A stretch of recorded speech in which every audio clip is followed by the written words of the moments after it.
Yo quisiera darles nuevamente la más cordial bienvenida a este nuevo ciclo o serie de enseñanzas intituladas En los pecados hemos perseverado. En los pecados hemos perseverado por largo tiempo. ¿Podremos acaso ser salvos? O como se nos dice en la Biblia de Estudio de las Américas, continuamos en los pecados por mucho tiempo y ¿seremos salvos? ¿Por qué razón decíamos en nuestra enseñanza anterior, a modo de introducción? Estamos dando inicio a esta serie de conferencias. En los pecados hemos perseverado por largo tiempo y ¿podremos acaso ser salvos? ¿Podremos ser salvos viviendo en pecado aún?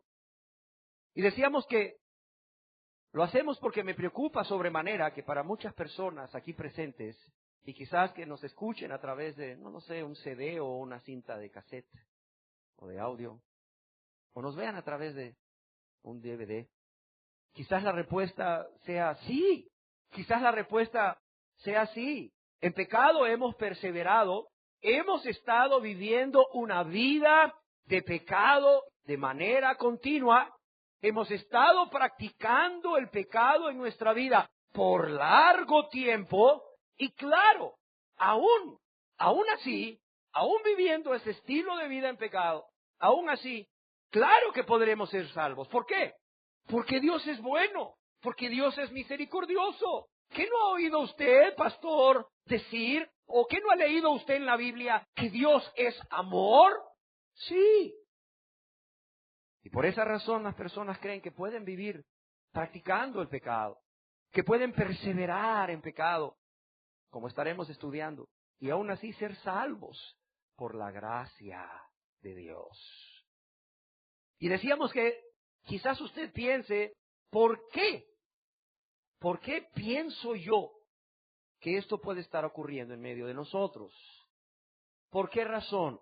Porque hay personas en medio de nosotros a quienes ya Dios puso en una encrucijada. O te conviertes o te conviertes.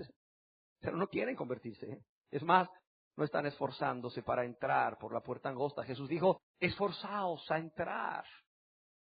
Una persona le preguntó a Jesús, Señor, ¿son pocos los que se salvan? Y Jesús le dijo, mira, si son pocos o son muchos, ¿a ti qué? ¿A ti qué te importa? Esfuérzate tú a entrar.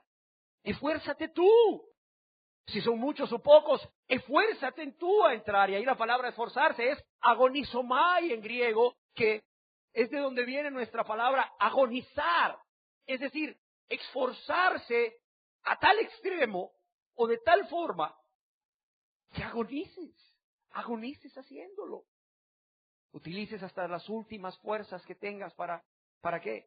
Para entrar en el reino de los cielos, usando de los medios de gracia que Dios ha provisto para nuestra salvación, como son su palabra, que nos confronta, que nos anima a venir al Salvador, como son el Espíritu Santo que nos convence de pecado, de justicia y de juicio, que produce en nosotros una tristeza que es según Dios para arrepentimiento, para salvación, y como es sobre todas las cosas nuestro muy pero muy amado Salvador y Señor Jesucristo, en quien todos nuestros pecados pueden ser perdonados si realmente nos arrepentimos y creemos en Él como nuestro Señor y Salvador.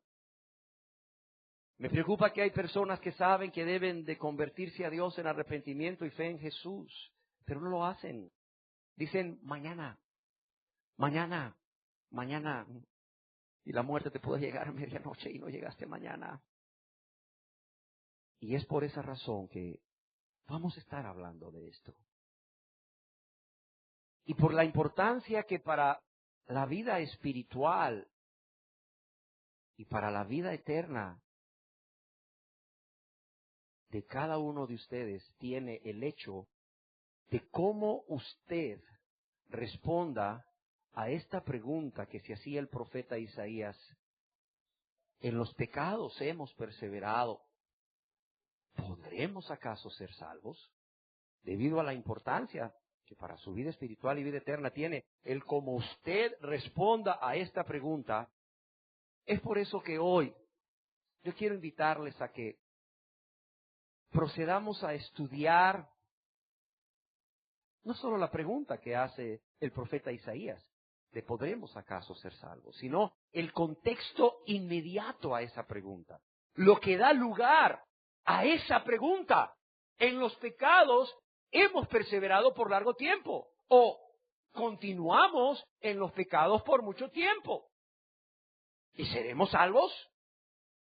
Y yo quisiera, con la ayuda de Dios y su palabra, que pudiéramos ir desglosando, saboreando, paladeando esta pregunta y el contexto inmediato.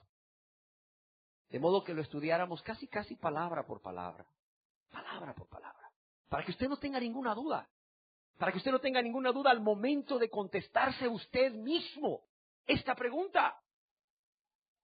Porque si su respuesta es sí, eso equivale a condenación eterna. Si su respuesta es no, y entiende que no puede ser salvo viviendo en pecado, entonces eso le va a llevar a buscar la vida eterna que es en Cristo Jesús. Y vemos que al estudiar el contexto inmediato de esta pregunta, vemos cómo primeramente el profeta Isaías hace mención del impedimento para ser salvos. Vemos que lo primero que él menciona es el impedimento que tiene todo ser humano para ser salvo. ¿Y cuál es este impedimento? Es el pecado. El profeta Isaías dice, en los pecados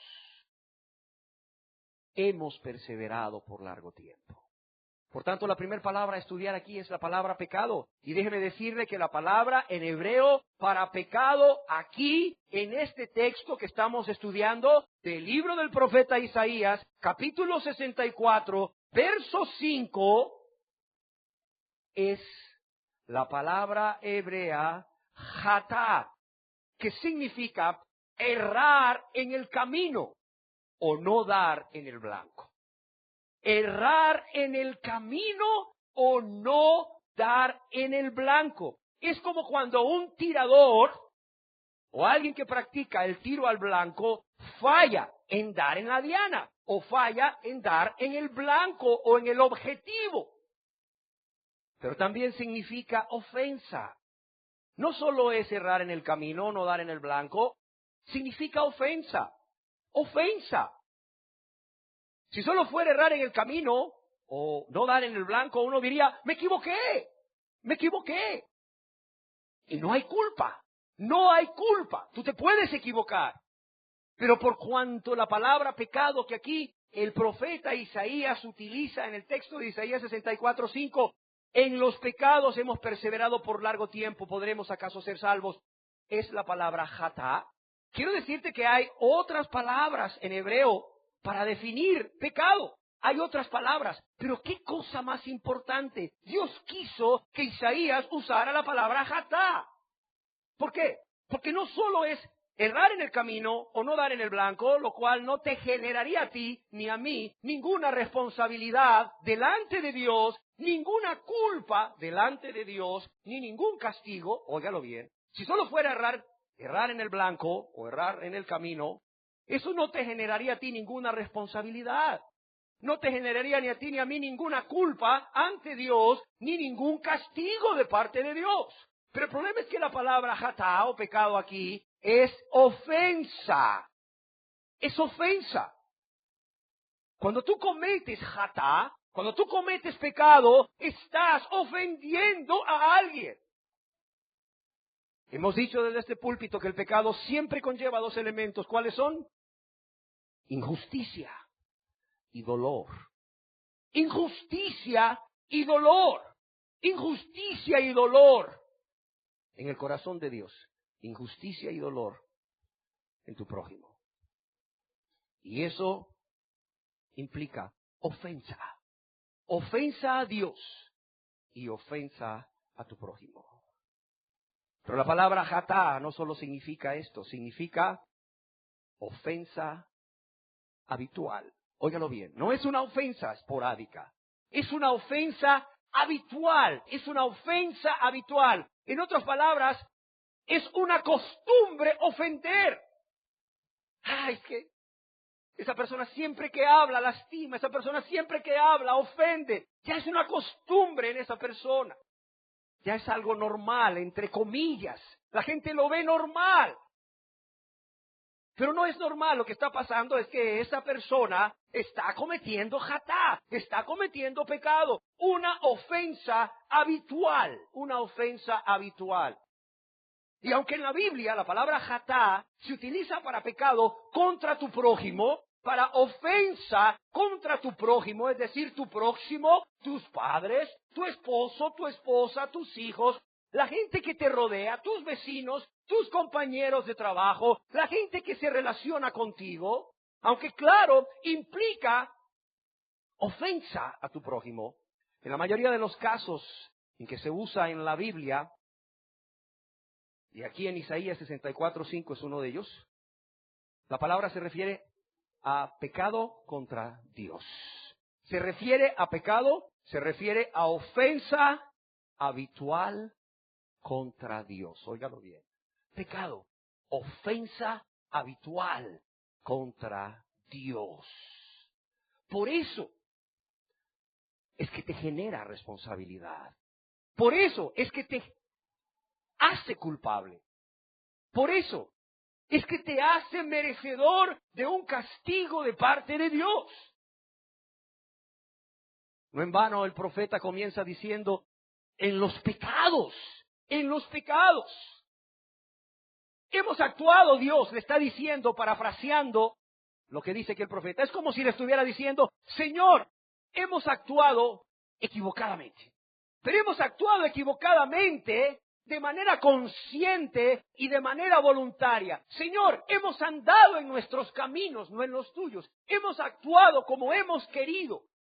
No hemos hecho tu voluntad, lo cual es el objetivo de Dios para todo hombre. Es el blanco de Dios para todo hombre. Hacer la voluntad de Dios por amor. Es como si el profeta estuviera diciendo, Dios, hemos hecho todo mal, hemos actuado de manera equivocada, de manera errada, anduvimos en nuestros caminos y no en los tuyos, hicimos nuestra voluntad y no la tuya. Señor, te hemos ofendido a ti, te hemos lastimado a ti, y lo hemos hecho de manera habitual, lo hemos hecho una y otra vez, lo hemos hecho cada día. Y el profeta se pregunta entonces, ¿podremos acaso ser salvos? ¿Seremos acaso salvos? Si entienden entonces que no en vano el profeta comienza con la palabra pecado, porque el pecado no es cualquier cosa.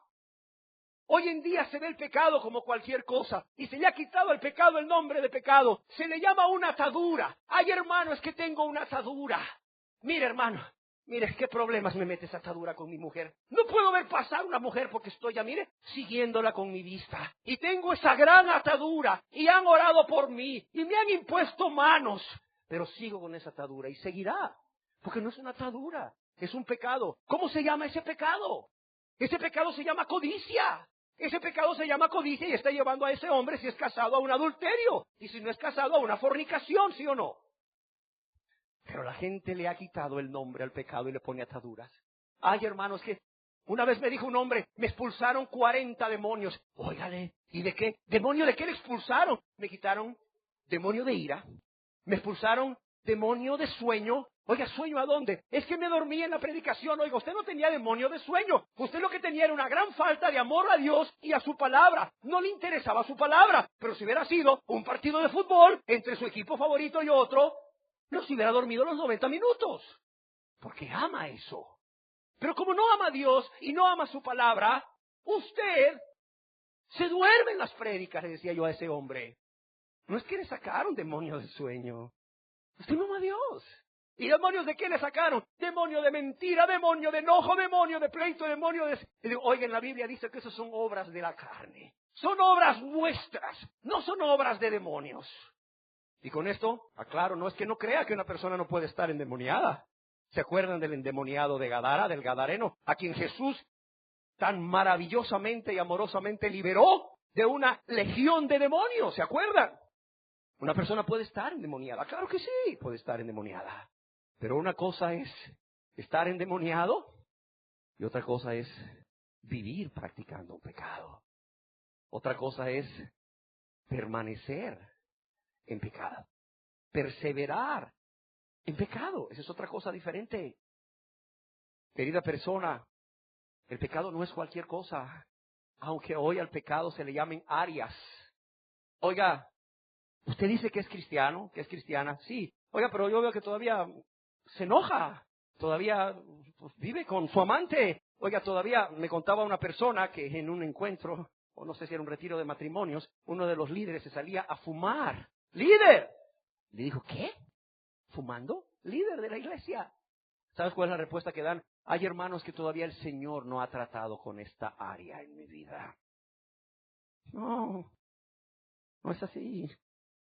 Qué triste que hoy desde el púlpito muchas personas se hayan vuelto abogados a favor del pecado. Abogados del diablo les llamo yo. Abogados a favor del pecado. Que están justificando el pecado. Que justifican el adulterio en los hombres. Que justifican el adulterio en las mujeres. Que justifican cualquier tipo de pecado en el hombre y la mujer. Personas que hoy en día a lo malo le llaman bueno y a lo bueno le llaman malo. Así de sencillo. Personas que, como dice Dios en su palabra, lejos de denunciar el pecado del pueblo, más bien están esforzando las manos del impío para que peque. ¿Con qué? Con este tipo de excusas. Cambiándole el nombre al pecado, poniéndole ataduras, espíritus. Ay, hermano, es que son áreas. Hermano, es que pues 7 veces cae el justo y vuelve a levantarse, ya ve. Pero no tiene nada que ver. La senda del justo es como la luz de la aurora. Mire, poquito a poquito voy a ir dejando mis pecados. Créamelo, se lo puedo enseñar aparte. Eso no tiene nada que ver con pecado. Al contrario, está hablando de justos. De justos, personas que ya no viven en pecado, han sido lavadas y limpiadas por la sangre de Cristo. Han sido justificados por Cristo. Han sido absueltos por Cristo. Y tienen poder para vencer el pecado por medio del Espíritu Santo de Dios. Créamelo, créamelo. El pecado no es cualquier cosa. No es cualquier cosa. Aunque hoy no se predique en contra del pecado, aunque hoy no se le advierta a la gente de la gravedad del pecado y de las consecuencias del pecado, el pecado te destruye aquí y te envía a la condenación eterna directamente, porque la paga del pecado es muerte. Muerte física y muerte espiritual. Hoy eso no se le dice a la gente. ¿Por qué? Porque no quieren incomodar a la gente. ¿Y por qué no quieren incomodar a la gente? Porque sus audiencias están en pecado y aman el pecado y viven en pecado. Y a sus audiencias no les gusta que se les ponga el dedo en la llaga y se les diga sus pecados por nombre. Y se les diga que si continúan perseverando en pecado, no van a ser salvos. Y si se les dice se van. Y si se van no hay dinero. Y si no hay dinero, ¿quién paga sus lujos? O sus vidas de opulencia. Nadie. Entonces no les digas nada. Entonces se van a ir al infierno. ¿Y qué? No les importan las almas. Les importan las carteras. Pero como aquí no nos importan las carteras, ¿verdad? Nos importan las almas. Por eso hoy te decimos que el pecado no es cualquier cosa. Si tú quieres entender que el pecado no es cualquier cosa, yo te pregunto, ¿cómo murió Cristo? Dice que lo pusieron en un pelotón de fusilamiento, lo sacaron de la cárcel, no había armas de fuego en esa época, pero bueno, estoy haciendo, ¿verdad?, un ejemplo. Dice, lo sacaron de la cárcel, lo llevaron a fusilarlo, ¿verdad? Y ¡pum!, lo mataron en un pelotón de fusilamiento. No fue así, ¿verdad? A ver, ¿fue así o no fue así que murió Jesús? Ah, ya sé, lo llevaron a una cámara y le inyectaron un veneno en la sangre, una inyección letal. ¿Así murió? No. Lo decapitaron como Juan el Bautista. Sí, lo llevaron a un lugar, ¿verdad? Lo hicieron ponerse de rodillas, poner la cabeza ahí, no lo sé, sobre una piedra o sobre un tronco y ¡chas! Le cortaron la cabeza. ¿Así murió Cristo? No. Hubiera sido una muerte muy rápida, ¿verdad? ¿Cómo murió Cristo? ¿Quién me recuerda? Murió la peor de las muertes. ¿Sabía usted que la crucifixión no solo era instrumento de muerte, era instrumento de tortura? ¿Sabía usted eso? ¿Y sabía usted que Jesús no solo murió, murió de la peor forma, sino que antes de morir, Él ya venía siendo torturado? ¿Sabía usted eso? Piense, antes de llegar a la cruz, estaba desvelado, tenía hambre, tenía sed. No solo eso, Se le pusieron una corona de espinas en su cabeza, empezó a perder sangre, lo empezaron a golpear en su cara, en su rostro, lo empezaron a bofetear. Su rostro fue quedando deformado como rostro de boxeador después de que ha perdido una pelea.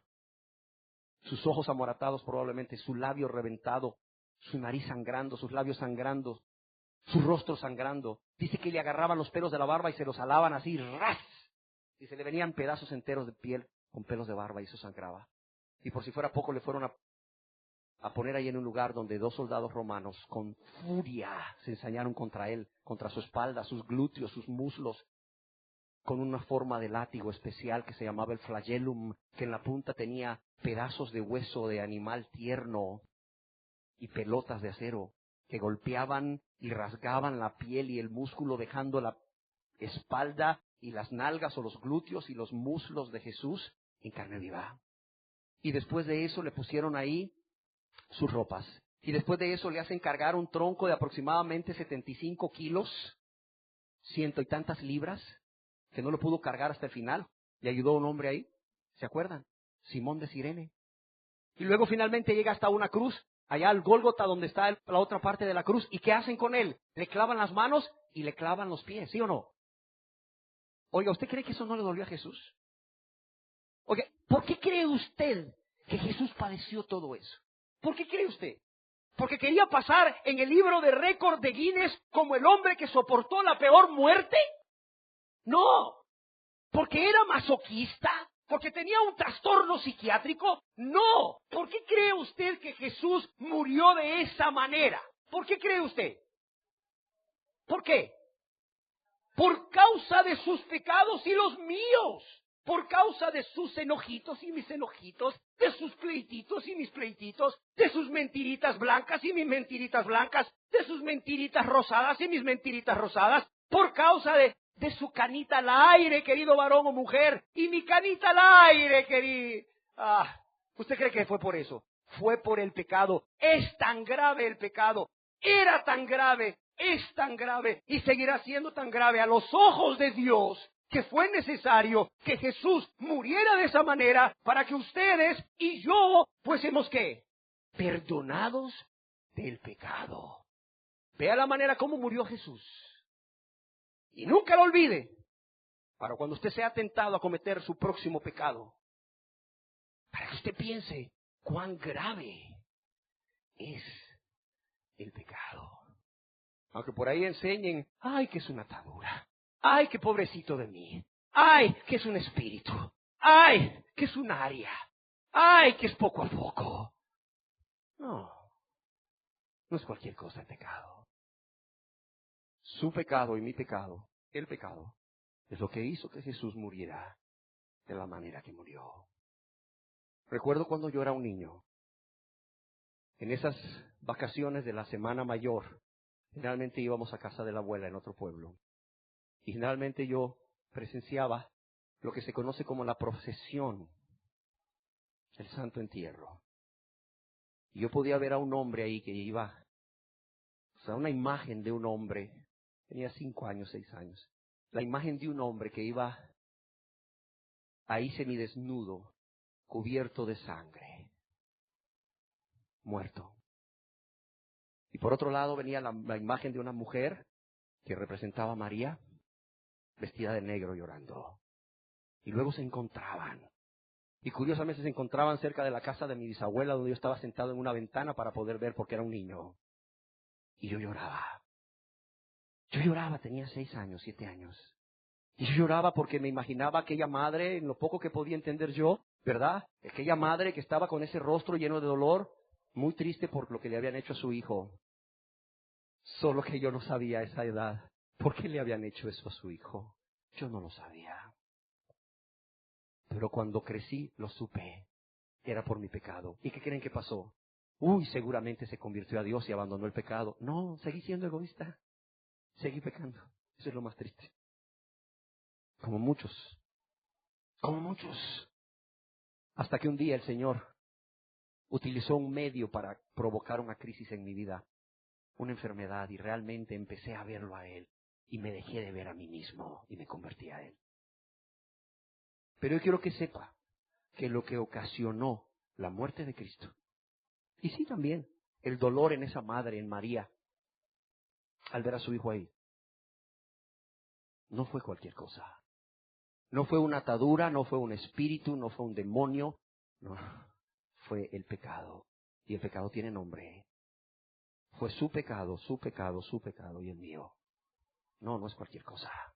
No en vano el profeta lo primero que hace es hacer mención del impedimento para ser salvo. Dice, en los pecados, dice, en los pecados. No vemos a un hombre que se está justificando. No vemos a un hombre que está poniendo excusas. No vemos a un hombre que está queriendo evadir responsabilidades. Dice, en los pecados hemos perseverado por largo tiempo. Y aunque era un hombre santo delante de Dios, qué impresionante es ver cómo este hombre, conmovido por el pecado de la nación, conmovido por el pecado de la nación de Israel, también se incluye, como Daniel allá en el libro de Daniel capítulo 9, que se incluye también, siendo un hombre santo de Dios. Pero estaba tan impresionado por el pecado del pueblo de Israel, que se involucra y se siente uno de ellos. Se siente uno de ellos. Entonces podemos decir que el pecado es un camino, un estilo de vida, un acto voluntario y consciente, cualquiera que sea, que se aparta, óigalo bien, que se aparta de todo aquello que Dios ha fijado o Dios ha establecido a través de la ley moral de Dios. En su palabra, la Biblia, y créame, es para toda la humanidad, no solo para los cristianos, es para toda la humanidad. Si usted es cristiano, qué bueno, me imagino que ama y se deleita en obedecer los mandamientos de Dios. Pero si no es cristiano o no es cristiana, yo quiero decirle que también eso quedó para usted. O las leyes de tránsito son para los liberales, pero no para los nacionalistas. ¿Cómo ve? ¿Para quién son las leyes de tránsito? Para los blanquitos, pero no para los negritos. ¿Para quién son las leyes de tránsito en este país? ¿Para los que estudiaron o para los que nunca fueron a la escuela? ¿Para quién son las leyes de tránsito en este país? Para todos. Pásese un semáforo en rojo y dígale en San Pedro Sula al policía, es que soy de Tegucigalpa. Ah, sí. Pero el semáforo en rojo quiere decir alto, aunque sea de la China. Pues ley universal. Así son las leyes morales de Dios, los 10 mandamientos. Entonces el pecado es un camino que se aparta, un estilo de vida apartado, un acto voluntario y consciente que se aparta de todo aquello que Dios claramente ha fijado o establecido a través de su palabra, por medio de la ley moral de Dios. Algunos dirán, es que yo no lo sabía. Yo no lo sabía. ¿Por qué no lee la Biblia, pues? Léala. Lea la Biblia, por favor. Hay gente que quizás piense, me conviene no leer la Biblia porque al estar yo en ignorancia, entonces Dios no me va a culpar de eso.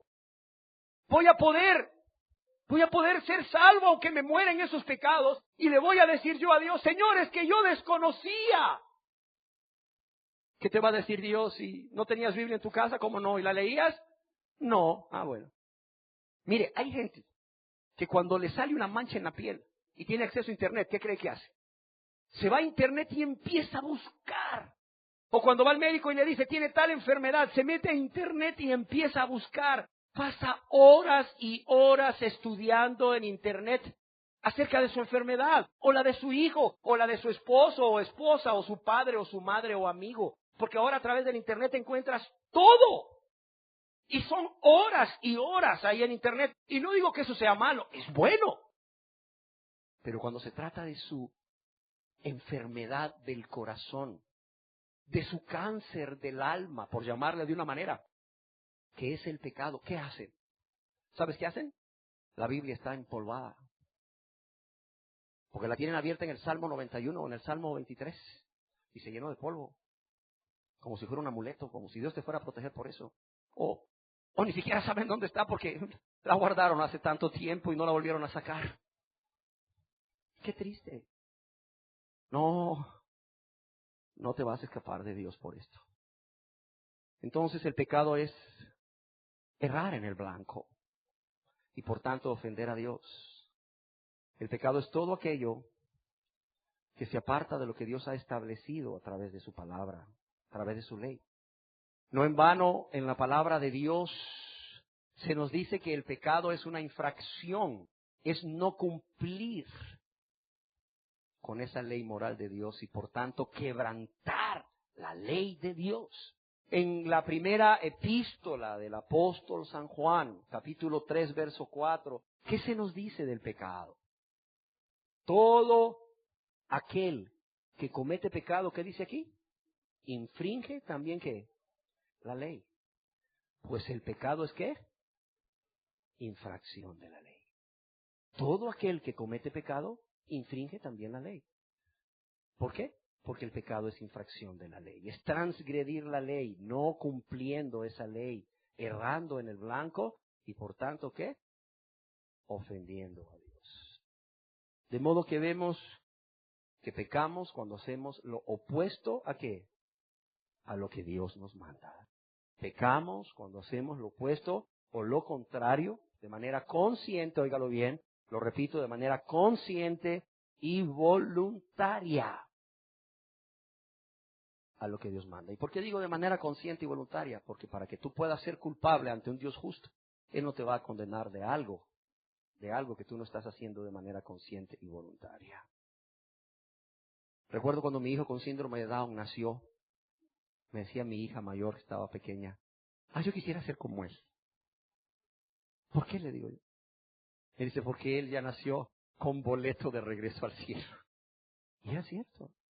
A través del retraso mental que tienen los niños con síndrome de Down, ellos, cuando hacen un acto, no lo hacen consciente, como tú y yo lo hacemos, por su retraso mental. Me decía mi hija, es que ya tiene el boleto de regreso al cielo, ya nació con boleto de regreso al cielo. Digo, sí, ya nació. Pero nosotros que nos jactamos de ser muy inteligentes, ¿verdad? El pecado es un acto consciente y voluntario.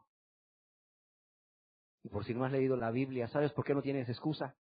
Porque dice que Él ha puesto la ley, ¿a dónde? ¿En nuestro closet? ¿En nuestra gaveta de nuestra mesa de noche? No, ¿a dónde? En nuestros corazones. En nuestros corazones. De modo que por esas razones que tú y yo sabíamos antes de leer la Biblia, lo que era bueno y lo que era ¿qué? Y lo que era malo. Y por eso callábamos cuando hacíamos algo malo, ¿no? Nos escondíamos para hacer algo malo, porque nuestra conciencia, o Dios a través de nuestra conciencia, por esa ley que está aquí en nuestros corazones, nos acusaba y nos escondíamos. Y luego nos sentíamos nerviosos de que nos fueran a descubrir. ¿Por qué? Si nunca habíamos leído la Biblia. Porque Dios a través de nuestra conciencia, por esa ley que Él ha puesto en nuestros corazones, que nos dice lo bueno y lo malo, nos estaba acusando. Nos estaba acusando. Entonces vemos que pecamos cuando hacemos lo opuesto o lo contrario a lo que Dios nos manda. Pero les tengo una noticia, no sé si sea buena o mala. También pecamos cuando no hacemos lo bueno, sabiéndolo. Es decir, no solo pecamos cuando hacemos lo malo, también pecamos por dejar de hacer lo bueno. ¿Sí se entiende? Se peca por hacer lo malo, porque el pecado es infracción de la ley, transgredir la ley, no hacerla, no cumplirla. Pero también se peca por dejar de hacer lo bueno. Dios nos lo dice a través de Santiago o Jacobo en el capítulo 4, verso 17. ¿Qué dice Santiago 4, 17? Lean conmigo. Y al que sabe ¿qué? Hacer lo bueno y no lo hace, ¿le es qué? Es pecado. Y al que sabe hacer lo bueno y no lo hace, ¿le es qué? Es pecado. Se peca por hacer lo malo y por dejar de hacer lo bueno. Alguien escribió, los pecados de omisión conducen en forma inevitable a los pecados de comisión. Los pecados de omisión, dejar de hacer lo bueno, conducen de manera inevitable a los pecados de comisión. De hecho, cuando una persona que ha venido a Cristo, que ha sido perdonada por Cristo, cae en pecado, ¿sabes por qué cae en pecado? en ese pecado de comisión. ¿Sabes por qué hace lo malo? Porque ya días atrás dejó de hacer lo bueno. ¿Y qué es lo mejor? Estar con Él, en compañía con Él. ¿Sí me entiendes? Perdió su primer amor, se empezó a amar a sí mismo, a sí misma. Empezó a descuidar sus tiempos de comunión con Dios, de oración, de lectura de la palabra de Dios, para que Dios le hablara. Y de esa manera dejó entrar, o dejó que una tentación cobrara más y más fuerza, como una avalancha cobra más y más fuerza. Comienza como una pequeña pelota de nieve y luego va agarrando más fuerza a medida que desciende de la montaña, hasta convertirse en una luz, una avalancha que destruye pueblos. ¿Sí? Cuando una persona que ama a Cristo comete un pecado de comisión, es decir, hace lo malo, es porque unos días atrás ya no estaba haciendo lo bueno. Había dejado de hacer lo bueno. Ahora bien, el profeta Isaías, en el contexto inmediato de la pregunta, ¿seremos acaso salvos o podremos ser acaso salvos? Él no solamente habla del pecado. Él no solamente habla del pecado, sino que nos habla de la frecuencia con que se comete ese pecado. Y déjeme decirle que la palabra jatá, o pecado, aquí en Isaías capítulo 64, verso 5, se use para describir una ofensa habitual, o como una costumbre ya a Dios. El hecho de que se use esa palabra jatá para pecado y no otra, siendo jatá una ofensa habitual a Dios, eso lo une directamente con la palabra que vamos a estudiar a continuación, que es perseverar. El contexto inmediato a la pregunta del profeta Isaías es: en los pecados hemos ¿qué? Perseverado. La palabra perseverar viene de una palabra hebrea que es olam. La palabra perseverar significa permanecer, continuar en, o hacer algo de forma continua, o hacer algo perpetuamente. O el avión continúa en tierra, es decir, ahí ha estado todo este tiempo en tierra, o el avión continúa en el aire, permanece en el aire, sin aterrizar, sin tocar tierra, ¿sí o no? ¿Qué quiere decir o qué quiso decir el profeta Isaías cuando dijo: en los pecados hemos perseverado? ¿Qué significa permanecer o hacer algo de forma continua o perpetuamente? Yo quiero decirle que la palabra perseverar más la palabra pecado nos habla de una práctica de pecado, de una vida de pecado, en donde el pecado no es la excepción, sino la regla. Dios nos dice en su palabra a través del apóstol Juan, ahí en Primera de Juan, capítulo 2, verso 1, dice: hijitos míos, estas cosas os escribo, ¿para qué? Para que no pequéis.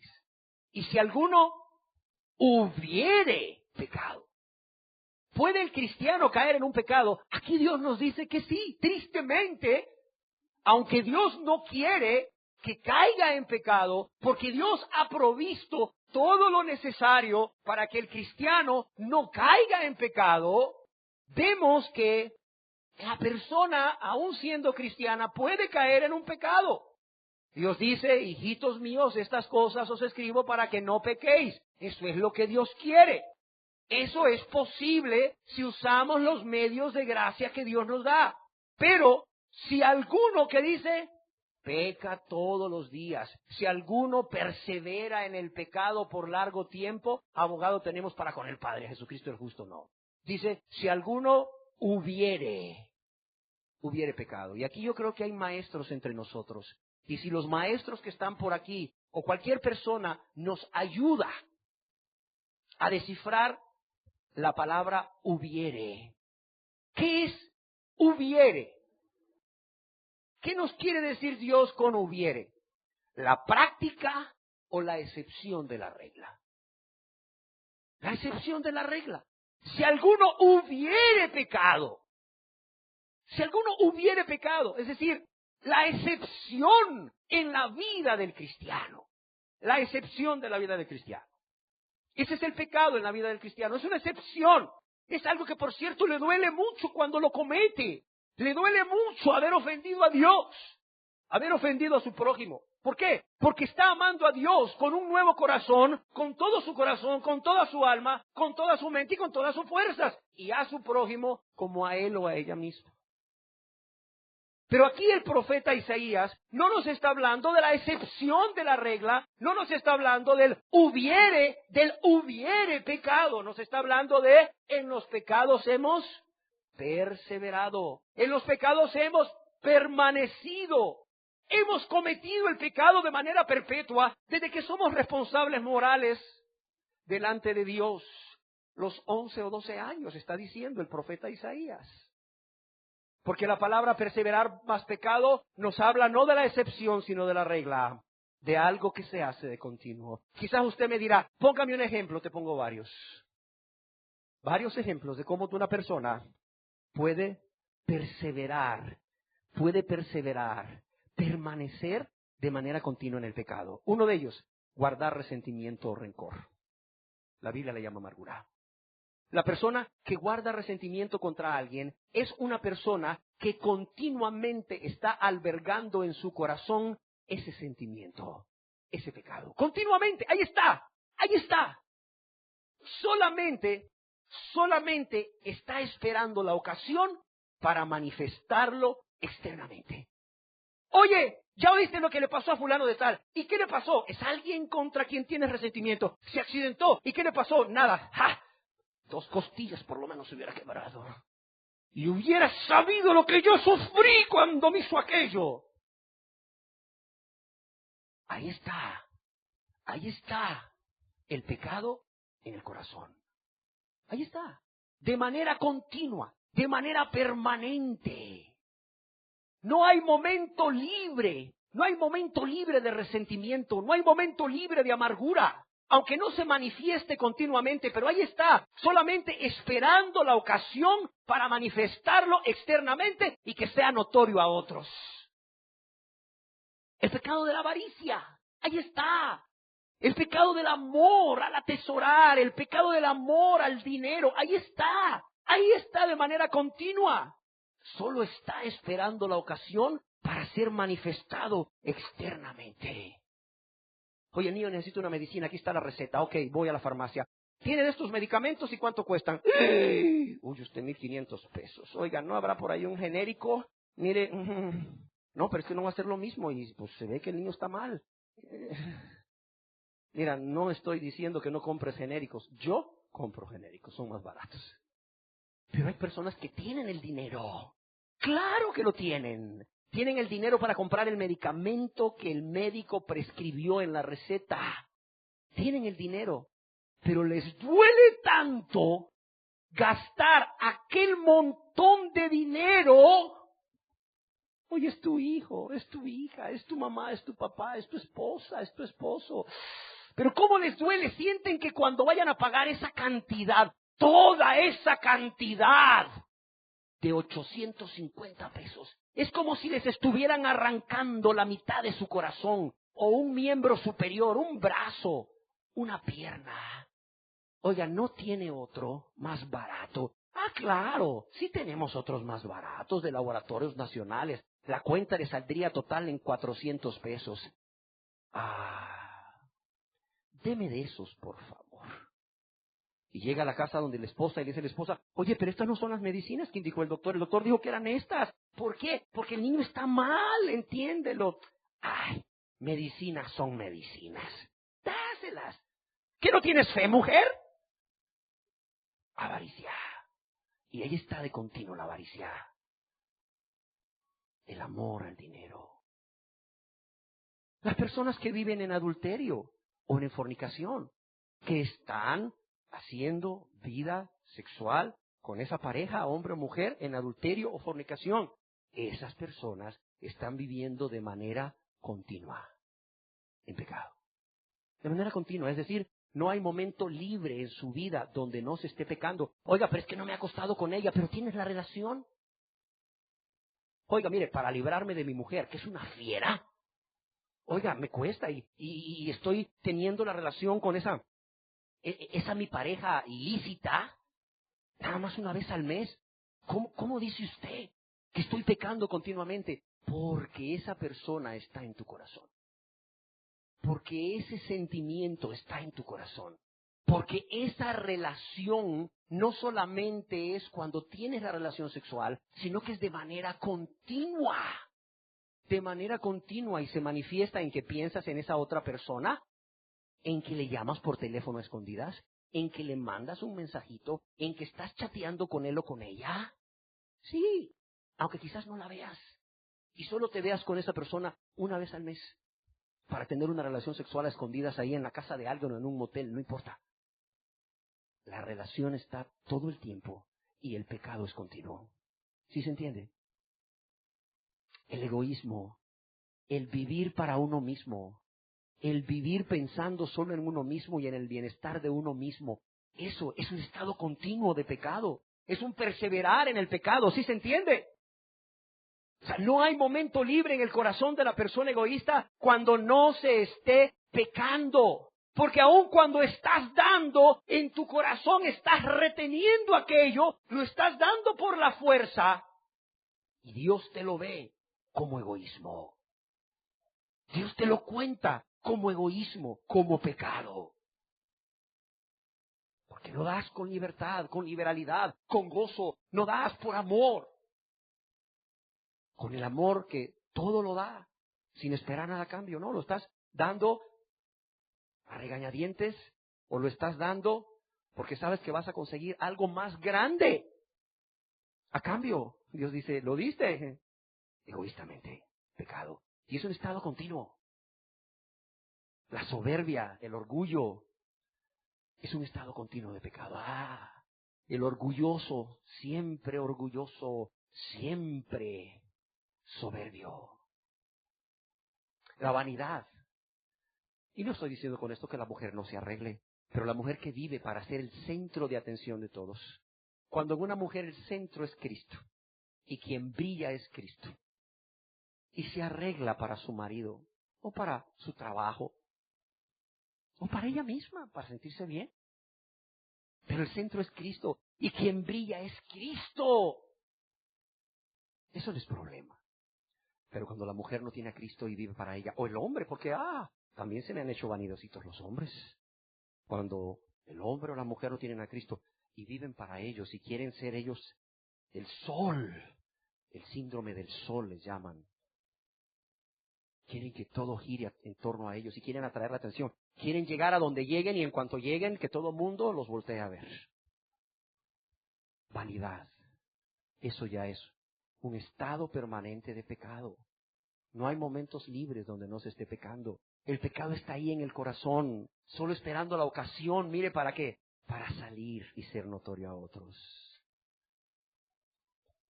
Y esta práctica de pecado, de la cual nos habla el profeta Isaías, al decir en los pecados hemos perseverado, se ve reforzada con la expresión por largo tiempo. En los pecados hemos perseverado por largo tiempo. ¿Qué quiere decir por largo tiempo? Que no solo es un periodo de tiempo extenso, considerable, sino que también se usa para expresar por largo tiempo, es decir, siempre. Por largo tiempo es otra forma de decir siempre, constantemente, o, como decimos en nuestros pueblos, ya se hizo una costumbre, ya es costumbre. Es decir, se ha practicado el pecado por tanto tiempo que ya se hizo una costumbre. Y eso tristemente trae como efecto o consecuencia que anestesia, adormece la conciencia. Y ya las cosas se empiezan a tomar como algo normal. El pecado se empieza a tomar como algo normal. Y a lo malo se le empieza a llamar bueno. Oiga, deme un ejemplo de perseverar en los pecados por largo tiempo, o siempre, o constantemente, o como de costumbre. Mire, hoy, codicia. Codicia a un hombre o codicia a una mujer. Y al codiciar con sus ojos ya fornicó o adulteró en su corazón. Mañana dice una mentira. Sí. Luego, tiene envidia por alguien. Luego se ve involucrado en una escena de celos. Y al otro día son enojos, son iras, son pleitos. Y al otro día son chismes, son murmuraciones. Y al otro día vuelve nuevamente con la codicia, con el adulterio, con la fornicación. Y así va pasando. Y se va haciendo un círculo vicioso. Solo va rotando los pecados. Un día es, decíamos, codicia, que lo lleva a fornicar o a adulterar. Otro día es mentira. Otro día es, no sé, envidia. Otro día es celos. Otro día es enojo, con un pleito, ¿verdad? Con maledicencia, con malicia. Otro día es chismes, murmuraciones. Otro día es, no sé, lo que quieras. Lo que quieras. Ahí va la persona, rotando los pecados. Ahí va. Un día es uno, otro día es otro, otro día es otro, otro día es otro. Y así pasan 5 años, así pasan 10, así pasan 15, así pasan 20. ¿No le suena esto familiar a usted? A mí sí, así era yo. Sí, así. ¿De dónde cree que saqué ese ejemplo? De mi vida antes de Cristo. Así era yo. Así era yo. Y decía, no, ahora no me voy a enojar, voy a contar hasta 10, ahora no me voy a enojar, no me voy a enojar. Pero hacía otro pecado. Y ahora no voy a hacer este otro, ahora. Pero hacía otro. Y hacía otro. ¿Sabes qué es eso? Siempre, como de costumbre, por largo tiempo. ¿Sabes qué quiere decir eso? En los pecados hemos perseverado por largo tiempo. Sí. Y si tú eres honesto, si tú eres honesta, vas a decir, sí es cierto lo que dice el predicador. ¿Así he sido yo? ¿Así vivo mi vida? Si no es uno, es otro. Pero es pecado. Y se convierte en un círculo vicioso que solo puede romperse. ¿De qué manera? ¿Quién me dice?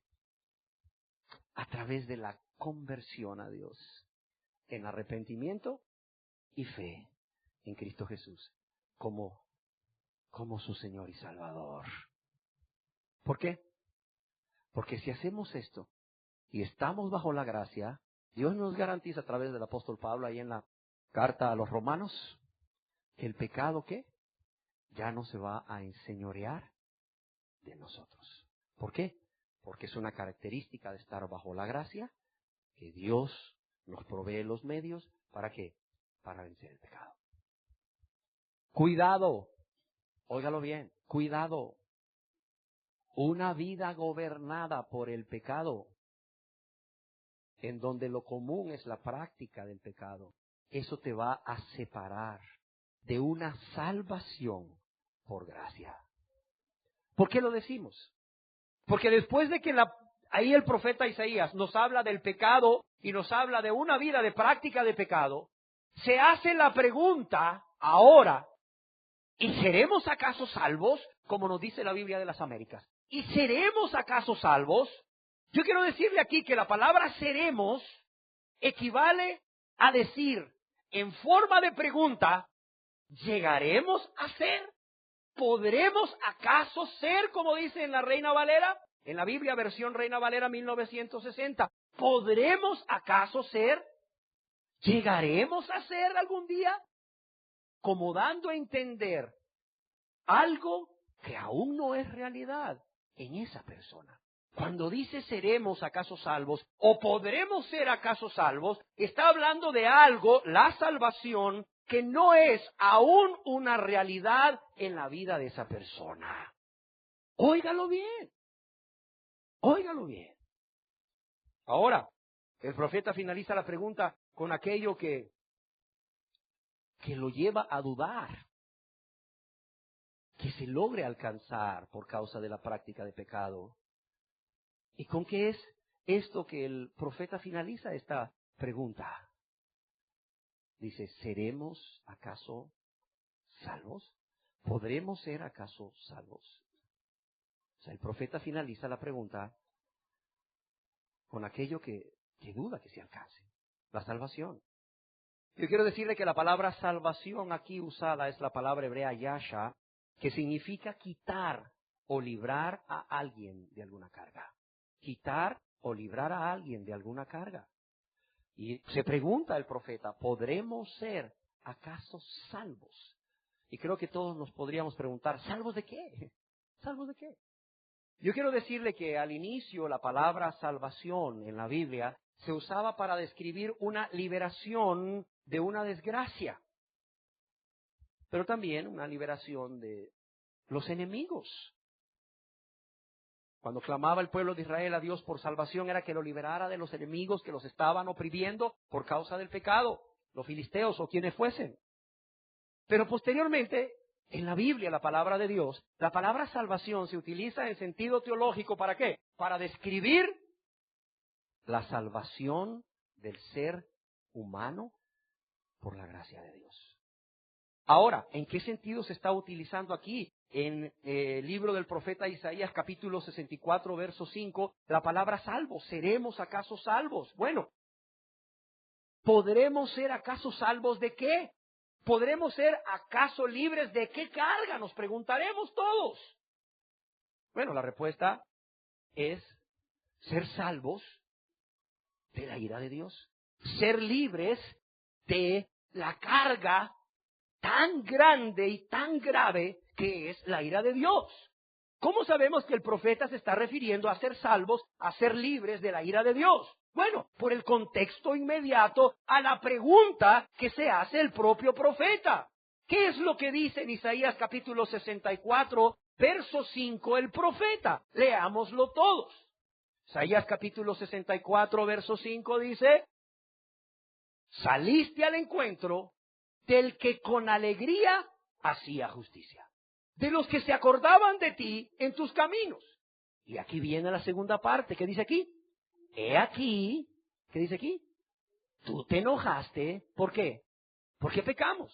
En los pecados hemos perseverado por largo tiempo. ¿Podremos acaso ser salvos? ¿Salvos de qué? Veamos más arriba. Dice, he aquí, ¿qué? ¿Tú qué? Tú te enojaste. ¿Salvos de qué? De la ira de Dios. He aquí tú te enojaste porque pecamos. ¿Qué nos dice el rey David en el Salmo capítulo 7, verso 11? ¿Qué nos dice de Dios? Dios es que es un juez justo. Y Dios está como airado contra el impío todos los días.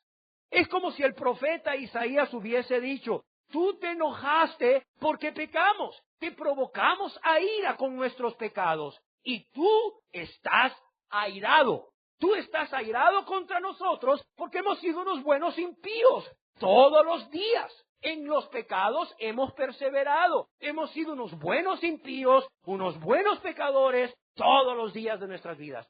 Lo lógico, Dios, es que tú estés enojado porque pecamos, que tú estés airado por causa de nuestros pecados. ¿De qué entonces está hablando el profeta cuando dice, ¿podremos ser acaso salvos? Está hablando de ser salvos, ¿de qué? De la ira de Dios. Y yo aquí quisiera detenerme un poco al hablar acerca de la ira de Dios, porque quizás esté hablando de algo completamente extraño para ti. ¿Por qué? Porque estamos tan acostumbrados a pensar solo en el amor de Dios y estamos tan acostumbrados a que se nos diga solo del amor de Dios. Y yo quiero decirle algo, gracias infinitas a Dios por su amor. Gracias infinitas a Dios por su amor. Pero el problema, ¿sabe cuál es? Que se nos olvida la otra parte del carácter de Dios, del doble carácter de Dios, que es que la ira de Dios. ¿Cómo es esa ira? ¿Cómo es esa ira de la cual una persona que persevera en pecado no se va a salvar si sigue, lo aclaro, si sigue practicando esa vida de pecado? Si no se arrepiente y cree o confía en Jesús como su único y suficiente Salvador. ¿Cómo es esa ira de Dios? Y yo quiero explicar esto, porque muchas personas cuyo carácter es iracundo, enojón, porque es gobernado por el pecado del egoísmo y de la amargura y de la soberbia, se justifican en lugar de arrepentirse y pedir perdón a Dios y a su prójimo, en que Dios se enoja cuando le dicen, mira, tú dices que eres cristiano, pero mírate ese carácter. Oye, eres una chinche, parece que desayunas alacranes. Oye, ¿pero qué no has leído en la Biblia que Dios se enoja? ¿Qué no has leído en la Biblia que Dios está irado contra el impío todos los días de su vida? ¿Qué no has leído en la Biblia que Jesús se enojó? Tinieblas. ¿Cómo es la ira de Dios? Bueno, primeramente veamos qué no es, para contestarle a aquellos y aquellas que se justifican porque dicen que Dios se enojó, que Jesús se enojó. ¿Qué no es la ira de Dios? ¿O cómo no es la ira de Dios? Primero, no es como la de estas personas. Una pasión desenfrenada, un sentimiento sin control, fruto de un yo herido o de un orgullo lastimado. Eso no es la ira de Dios. Ni tampoco es una explosión impulsiva, como lo describe ahí un comentarista. No es una explosión impulsiva de enojo dirigida a personas que no sean del agrado de Dios. Y yo le añado, de manera arbitraria o caprichosa o egoísta. Entonces, ¿qué es la ira de Dios? Alguien lo describe como la respuesta ecuánime y determinada de un Dios justo en contra del pecado. Otros la describen como una forma también de cómo Dios expresa su justicia y su amor. Sí. Usted se preguntará, oiga, ¿y hay en la Biblia ejemplo de personas sobre las cuales vino la ira de Dios? Claro, hombre, lee en la Biblia cuando María, la hermana de Moisés, y Aarón se pusieron ahí a murmurar en contra de Moisés. ¿Qué pasó? ¿Cómo quedó María? ¿Quién se acuerda? Leprosa. Ahí vino la ira de Dios sobre una persona. ¿Quién se acuerda cuando David estaba trasladando el arca del pacto de Dios, de la manera no correcta, y de repente los bueyes llegaron a un lugar donde el arca se iba a caer y un hombre llamado Usa metió su mano para detener el arca? ¿Qué hizo Dios? Lo enriqueció, dice, porque lo premió porque detuvo el arca. ¿Qué hizo Dios? La ira de Dios cayó sobre Usa inmediatamente y lo mató. ¿Sí o no? Y sobre Ananías y Zafira. ¿Quién se acuerda cómo terminaron Ananías y Zafira por causa del pecado? ¿Quién los mató? ¿El diablo o Dios? Dios los mató. Oiga, ahí vemos la ira de Dios sobre personas. Y sobre naciones, claro, lea la Biblia. Mire lo que le sucedió a Egipto, mire lo que le sucedió a Babilonia, a Siria y a muchas naciones. Es más, aún sobre Israel. El pueblo de Dios, cuando el pueblo de Dios, Israel, se apartó de Dios y amó más su pecado que a Dios, ¿qué le pasó? Primeramente, sobre las 10 tribus del norte vinieron los asirios en el año 920 y tantos y se los llevaron cautivos. Y sobre las tribus de Judá y de Efraín, que se hicieron una, las tribus del sur, las dos que se unieron, ¿qué pasó? En el año 609 vinieron los caldeos, Nabucodonosor, rey de Babilonia, y se los llevó, y fueron cautivos 70 años. Sí, pero no solo la ira de Dios se ha manifestado ya atrás, se va a manifestar, entiéndame. Y es aquí donde quiero llegar. En pecado hemos perseverado. ¿Seremos acaso salvos? ¿Seremos acaso salvos de la ira de Dios que se va a manifestar un día cuando Dios mismo, Jesús, vuelva a venir en gloria? Óigalo bien, Jesús va a volver a venir a esta tierra, ya no como el manso Cordero de Dios que quita el pecado del mundo, sino como el Rey de gloria, como el Rey de reyes y Señor de señores, como el juez justo que ha de juzgar a toda la tierra. Y con él, cuando venga, van a ser derramadas las copas de la ira. Mire, yo le invito a leer el libro de Apocalipsis, todo el capítulo 16 en adelante. Cómo Dios va a derramar, cuando Cristo venga en su gloria, cómo va a derramar las copas de la ira de Dios. ¿Contra quiénes? Contra aquellas personas que se han resistido a abrazar la grande salvación que Dios les da. Sobre aquellas personas que han vivido en pecado, que han perseverado en pecado, menospreciando cada invitación que Dios les hace a venir. ¿Por qué? Porque creen que aún viviendo en pecado van a ser salvos de la ira de Dios. Muchas personas ese día, dice ahí en Apocalipsis, que le van a decir a los montes que les cubran. Sí, Van a decir a los montes y a las peñas, caed sobre nosotros y escondednos del rostro de aquel que está sentado sobre el trono y de la ira del Cordero. Un día ese Cordero que murió en la cruz va a venir como Dios a juzgar, a reinar y a condenar, y va a traer juicio en su ira sobre todos aquellos que menospreciaron su amor, que menospreciaron su misericordia, que menospreciaron su sacrificio, que menospreciaron su perdón. Y esas personas, dice la palabra de Dios en Apocalipsis capítulo 6, verso 16, que esas personas, muy reyes, muy grandes, muy ricos, muy poderosos, pero también siervos, se van a esconder en las cuevas y entre las peñas de los montes, y van a decirle a los montes y a las peñas, caed sobre nosotros, sí, escondednos del rostro de aquel que está sentado sobre el trono y de la ira del Cordero, porque el gran día de su ira ha llegado. Porque el gran día de su ira ha llegado. Y ese día Dios quiere que usted no esté en medio de estas personas. Dios quiere que usted tome decisiones hoy con respecto a su vida de pecado. Porque usted ya no ignora cosas. Cuán grande es el amor de Dios, que no solo ha tenido paciencia con usted como la tuvo conmigo, ha enviado a su Hijo amado a morir en la cruz por usted como lo hizo por mí. Ha enviado el Espíritu Santo a traer convicción de pecado en usted. Ha enviado su palabra para que le confronte con su realidad espiritual, con su pecado, con su vida de pecado. Ha traído un predicador, ha puesto un lugar, lo ha traído a usted a este lugar, o la ha traído a usted a este lugar, para que escuche estas cosas. Y el día que Cristo venga de nuevo, el día que Él se siente sobre el trono, y sea el día de la ira del Cordero.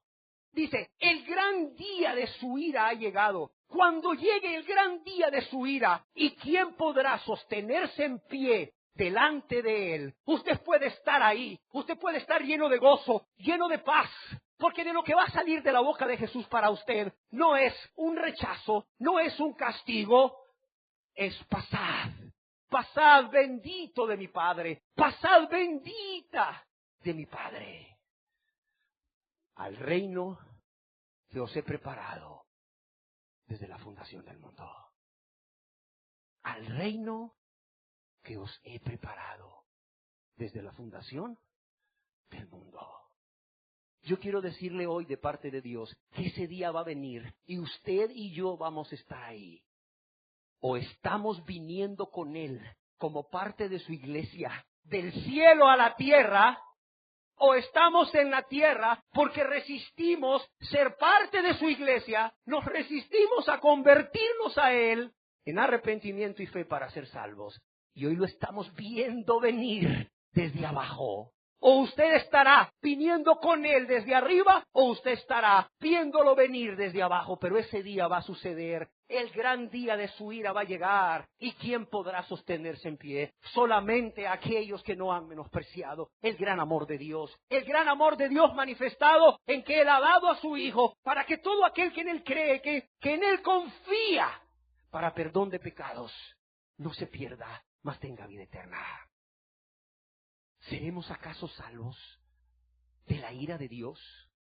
Cuando en el futuro Dios manifieste su ira contra los impíos al derramar no solo las copas de la ira, sino el día del juicio de todos los pueblos y naciones que se resistieron a rendirse a Él, que se resistieron a arrepentirse y a convertirse a Él. La Biblia nos dice que es día de ruina, día de desolación, día de oscuridad y día de tinieblas. Óigalo bien. Y ese día va a llegar como usted y yo hoy estamos aquí. Va a llegar ese día.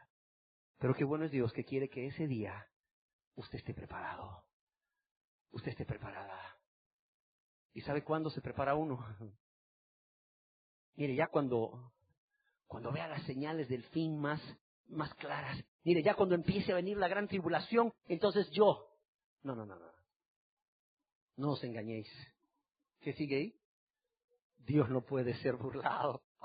Disfruto los deleites temporales del pecado ahorita. Y ya cuando empiece a ver las señales en los cielos, me arrepiento. No, Dios no puede ser burlado. Es ahora cuando Dios te está llamando a venir a Él con un corazón arrepentido, con un corazón contrito y humillado, a confesarle tus pecados, apartándote de tus pecados y pidiéndole perdón de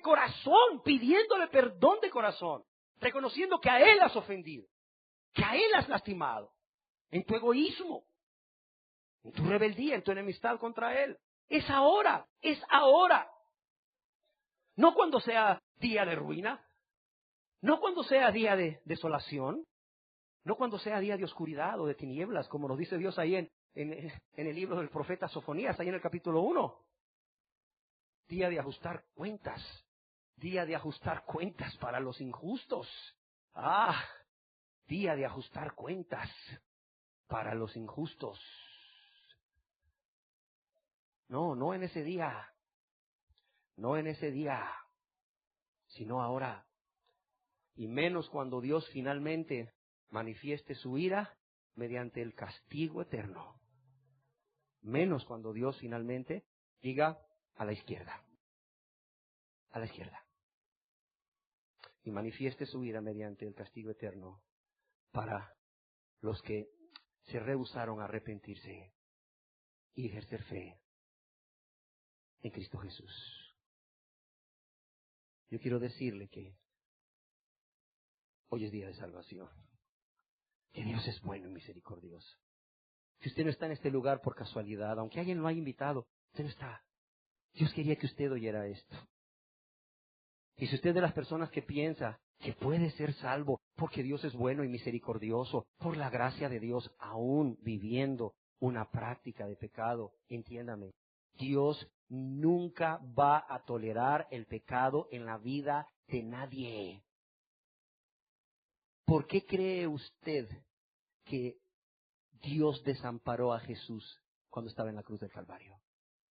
¿Se acuerda de las palabras de Jesús? Dios mío, ¿por qué me has desamparado? Elí, Elí, lama sabactami, ¿por qué me has desamparado? ¿Por qué lo desamparó? Porque en ese momento Jesús estaba cargando ¿con qué? Con sus pecados y los míos. No eran los pecados de Jesús, eran los suyos y los míos. ¿Pero era qué? Era pecado, al fin, era pecado.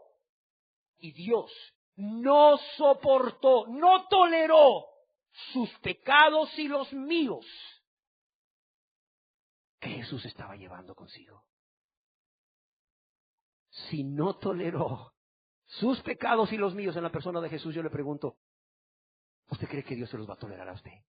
Mire, ya sáquese la idea que el diablo le ha metido en su cabeza. Es que Dios me comprende, es que Dios me entiende. Oiga, a quien debemos entenderlo es a Él. Y vivir conforme a eso que Dios nos revela. No olvídese. En los pecados hemos perseverado por largo tiempo. ¿Podremos acaso ser salvos? Oiga, ¿cuál cree después de todo esto que es la respuesta de la pregunta? ¿Cuál cree? ¿Sí o no? Una persona que vive practicando el pecado, ¿podrá ser salva al mismo tiempo que vive practicando el pecado porque Dios es bueno, por la gracia de Dios? ¿Cuál es la respuesta? ¡No! Y si usted creía que sí, yo espero que ya crea que no. Y si usted creía que era salvo, aunque seguía practicando pecados, porque una vez pasó al frente a hacer una oración, pero no hubo conversión en su corazón, abra sus ojotes así de grandes y dése cuenta que no es salvo, que no es salva, que lo engañaron y usted mismo o usted misma consintió con ese engaño. Consintió con ese engaño porque le convenía. Pero no es salvo, no es salva. Pero Dios sí quiere que usted sea salvo y sea salva por medio de los méritos de Cristo, por lo que Cristo hizo en la cruz del Calvario, al morir y resucitar por usted. La pregunta aquí es, ¿usted ya fue desengañado? ¿Usted ya fue desengañada? ¿Qué va a hacer? Ya sabe usted finalmente que no puede ser salvo, que no puede ser salva viviendo una vida de práctica de pecado, sin renunciar al pecado. Como dijo alguien, sin rechazar el pecado, porque se aborrece de tal manera que renuncias a él. Si no ha sido así, el Señor le llama, el Señor le invita a que se tome una decisión, solo una. ¿Cuál? arrepiéntese de todos sus pecados. Confiese sus pecados a Dios apartándose con la ayuda de Dios y suplique misericordia a aquel que puede y quiere perdonarle. He aquí, tú te enojaste porque pecamos. En los pecados hemos perseverado por largo tiempo. ¿Podremos acaso ser salvos? ¿Cuál es su respuesta? ¿Cuál cree que es la respuesta de Dios? Es no. Es no. Demos gracias a Dios. Gracias, Señor. Gracias porque tú nos has hablado nuevamente. Porque tú estás quitando los engaños de todas aquellas personas, Señor, a quien el diablo ha puesto vendas mágicas. Pero ellos y ellas así lo han querido, Señor, porque así les ha convenido. Dios, tú has sido bueno y nos has manifestado que tú has provisto una forma de escapar de tu ira, Señor. Y esto es arrepintiéndonos de todos nuestros pecados y volviéndonos a Cristo Jesús con fe, para obtener perdón de todos nuestros pecados. Pero también gracias por mostrarnos que el tener acceso a esta vía de escape de tu ira, que tú has provisto, la única vía, el único medio, que es la fe en Cristo Jesús, su muerte y su resurrección. Eso depende de cómo cada uno de nosotros responda a esta pregunta que el profeta Isaías se hizo. En pecado o en los pecados hemos perseverado por largo tiempo. ¿Podremos acaso ser salvos? Hoy, Señor, una abrumadora mayoría ha contestado que no. Si ellos lo creen, si ellas lo creen, Señor, atráelos a ti, para que con un corazón contrito y humillado te confiesen sus pecados y se aparten con tu ayuda y te supliquen misericordia a ti que has sido ofendido, a ti que has sido lastimado, pero a ti también que puedes, y no solo puedes, quieres perdonarlos. Así sea, Padre, en el nombre de Jesús. Amén. Amén.